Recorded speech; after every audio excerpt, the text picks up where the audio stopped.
L'automobile tel qu'on le connaît aujourd'hui a vu le jour à la fin du 19e siècle avec son émancipation grâce notamment à la mise au point du fameux moteur à explosion, plus communément appelé moteur thermique aujourd'hui. En ce début de 20e siècle, les voitures ne vont pas vite, ne sont pas très fiables et la publicité n'en est qu'à son balbutiement. L'enjeu sociétal de l'automobile est d'aller d'un point A à un point B plus vite qu'une diligence avec des chevaux.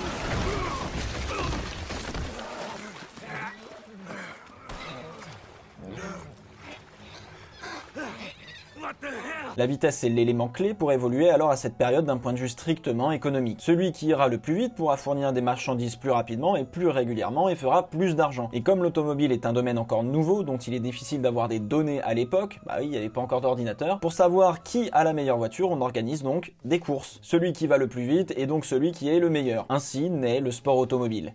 Le sport automobile est finalement un moyen pour les marques de pouvoir se comparer à leurs concurrents tout en montrant au public que leur machine est la meilleure. Si vous préférez, c'est un peu l'ancêtre de la publicité finalement. Remporter les 24 heures du Mans était un coup de pub formidable et on montrait que notre voiture était rapide mais en plus fiable. L'automobile recherchait la vitesse procurée par un moteur puissant qui faisait du bruit.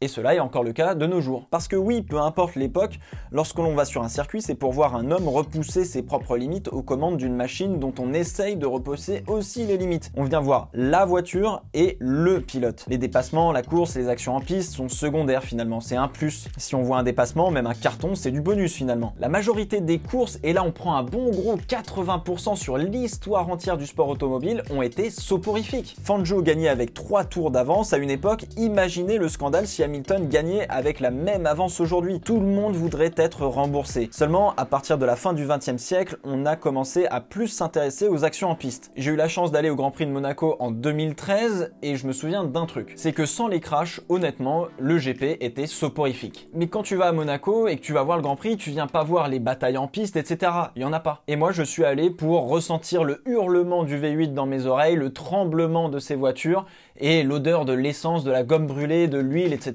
Au final, peu importe qui gagnait, qui dépassait qui, le plus spectaculaire c'était les voitures. Vous allez sur un circuit pour voir et ressentir vous-même ce que la télé est incapable de vous offrir. Les tremblements au passage des voitures, les tympans percés, l'excitation de voir la vitesse réelle de ces engins. Au final, une bataille en piste, vous vous en foutez. Si elle est là, tant mieux, c'est du bonus, autrement, c'est pas trop grave. Aujourd'hui, les enjeux sociétaux et économiques ont changé. On sait aller vite car on maîtrise la puissance. On peut relier l'Europe à l'Amérique en 7 heures par les airs. Alors qu'il y a à peine 100 ans, on mettait 2 semaines par bateau. Désormais, les enjeux de la société moderne en termes de transport sont écologiques. Comment aller aussi vite en consommant et en polluant moins? La Terre encaisse de moins en moins les conneries des humains et le pétrole va bientôt s'épuiser, donc on cherche aussi une nouvelle source d'énergie. Aller vite est une problématique résolue et donc n'intéresse plus autant la recherche en matière automobile. Vu que l'on sait aller vite, maintenant la problématique c'est comment aller vite en étant plus propre et plus économe. Et par conséquent, on veut battre des records d'économie ou de propreté. C'est tout de suite beaucoup moins visuel et vachement moins impressionnant. Et oui, le spectacle jusqu'à présent, c'était les voitures. Pas la course, mais simplement les voitures.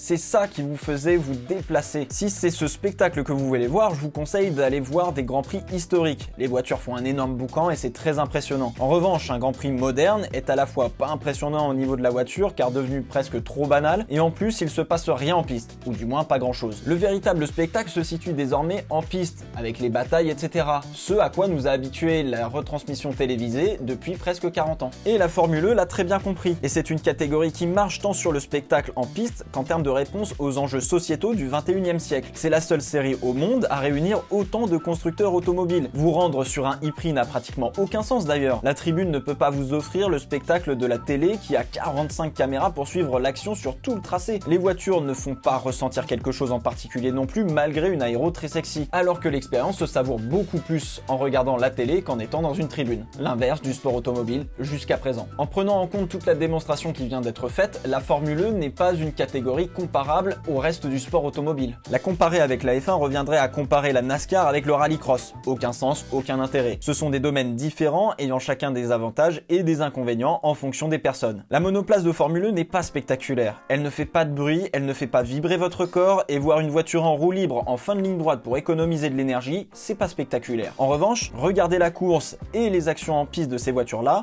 ça devient intéressant. Ça demande un style de pilotage particulier pour conjuguer vitesse et économie. Sans oublier que que les circuits sont en ville et ne donnent pas droit à l'erreur. On ajoute un fan boost et un attack mode histoire d'avoir l'alter ego du DRS et de l'ERS en F1 et on obtient un bon mix pour mettre en valeur la compétition. Alors oui, on peut dire que la Formule E c'est la maison de retraite de la F1. Oui, il y a peut-être des pilotes de seconde zone qui n'ont jamais réussi à percer par manque de talent ou d'argent. Et alors ?